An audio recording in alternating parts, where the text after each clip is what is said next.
Le chemin magique de l'intuition, Florence Scovel-Shinn leçon 1, la foi magique de l'intuition. La prière, c'est quand tu appelles Dieu, et l'intuition, c'est quand Dieu t'appelle. La vraie prière signifie préparation, avoir formulé tes demandes à l'approvisionnement universel. Pour toute chose bonne, agis immédiatement comme si tu t'attendais à la recevoir, démontrant ainsi une foi active qui impressionne l'esprit subconscient avec l'attente. Il y avait une dame qui connaissait la loi de la préparation et qui achetait des magazines coûteux pour se donner la sensation d'opulence. L'intuition lui dit d'acheter les magazines. Une façon de cultiver l'intuition est de dire avant de dormir, demain matin, je saurai quoi faire. Les idées deviendront des cendres avant même que tu commences à raisonner. L'intuition provient de ton esprit superconscient, c'est Dieu en toi. Le subconscient est simplement une puissance sans direction. Ce que tu ressens profondément ou dis avec émotion, s'il est imprimé dans le subconscient, sera réalisé dans les moindres détails. C'est ton âme et elle doit être restaurée. Imprime dans le subconscient les idées parfaites de l'esprit superconscient plutôt que les doutes et les peurs de l'esprit conscient. Fais-le en répétant une affirmation, reste calme et vois le pouvoir en moi, en suivant l'intuition. Souvent, tu vas vers une chose et obtiens une autre. Du superconscient, le royaume de l'intuition, te sera révélé ce que tu dois savoir. Et beaucoup de calme et d'affirmation. Pas besoin de ressentiment, de résistance, de peur ou de toute forme d'inquiétude, etc. La situation que tu expérimentes sera éliminée. Reste stable, garde l'équilibre et le pouvoir intérieur combattra ta bataille. La colère et le ressentiment obscurcissent ta vision et influencent souvent ton point de vue, t'empêchant de suivre tes traces intuitives. Par exemple, tu rencontres une amie dans la rue et lui dis joyeusement, « Quel temps magnifique nous avons !»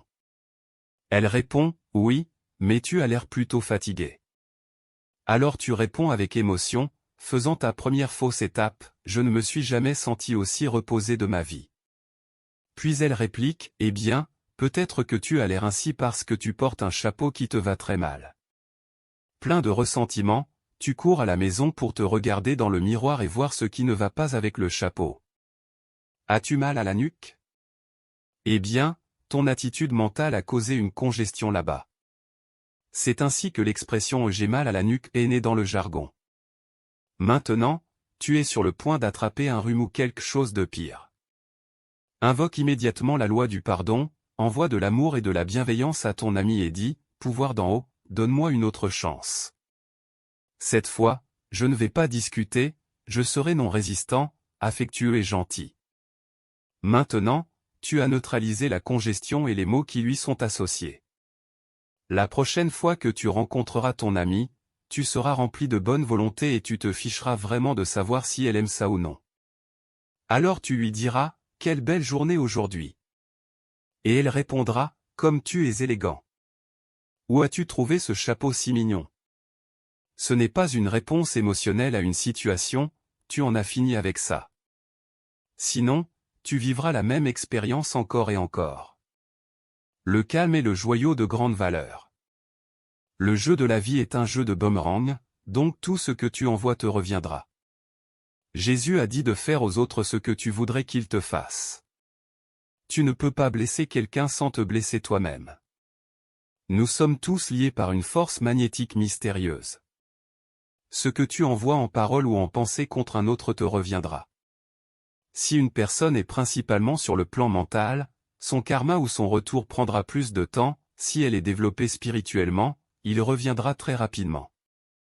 Plus tu sais, plus tu es responsable, donc apprends tes leçons et sois attentif le long du chemin de l'expérience. Envoie de la bonne volonté à ton supposé ennemi et tu seras entouré d'une aura de protection. Tes ennemis existent seulement dans ton esprit, tes croyances subconscientes. Si tu détestes et ressens une situation, tu l'as attirée à toi parce que tu attires ce que tu crains ou ce qui te dérange. Lorsque quelqu'un a été injuste envers toi et que tu es rempli de colère et de ressentiment, tu ne peux pas pardonner cette personne. Le temps passe et une autre personne fait la même chose. Cela se produit parce que tu as une image d'injustice imprimée dans ton subconscient. L'histoire se répétera tant que tu penseras être maudit par le malheur et l'injustice. Il n'y a qu'une seule façon de le neutraliser, ne te préoccupe pas du tout de l'injustice et envoie de la bonne volonté à tous ceux impliqués. Affirme, ma bonne volonté est maintenant une tour solide autour de moi.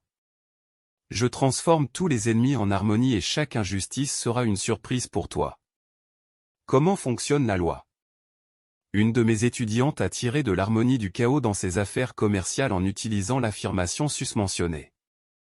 De la même manière dont les alchimistes d'autrefois transmutaient les métaux communs en or, tu as le pouvoir de transformer le mal en bien.